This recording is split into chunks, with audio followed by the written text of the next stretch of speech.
আরে সোহেল দাঁড়া, আমার ফোন দিয়ে দে, নাহলে কিন্তু ইটা মেরে দেবো।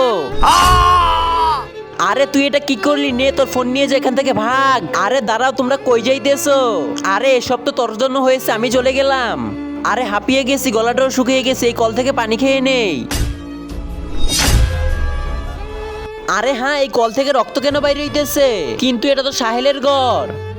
আরে সাহেল দরজা খোল বলতেছি, দরজা খোল, দরজা খোল। আরে কি হয়েছে? আরে ওই টাঙ্কিতে। তুমি যদি এই ছবিটাকে সুন্দর মনে করে থাকো, একবার হলো যেতে চাও, তাহলে তোমার সুন্দর হাতটি দিয়ে লাইক এবং সাবস্ক্রাইবটি করে দাও।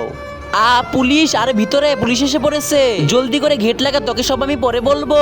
আরে দরজা খুলো বলতেছি, দরজা খুলো। আরে বাইরে কে ডাকাডাকি করতেছে? আরে ভাইয়া তাকে বলো আমরা বাসায় নেই। আরে স্যার ঘরে তো কেউ নেই। আরে তুই এখান থেকে বের হ বলতেছি, আমি যাবো। আরে স্যার দাঁড়ান দাঁড়ান দাঁড়ান। আরে তোর এখানে লুকিয়ে আসিস, আগে তুই এটা বল, তোর টাঙ্কি থেকে রক্ত কেন বের হয়? হ্যাঁ হ্যাঁ বল, এটা আমিও জানতে চাই। তাহলে শোনো তোমরা, আরে হয়েছে কি, মহল্লার সব মানুষ আমার কল থেকে পানি নেয়, কিন্তু আমি নিতে গেলে পানি থাকে না, তার জন্য আমি টাঙ্কির ভিতরে রং দিয়ে দিয়েছি। তাহলে কেউ আমার টাঙ্কি থেকে পানি নিবে না।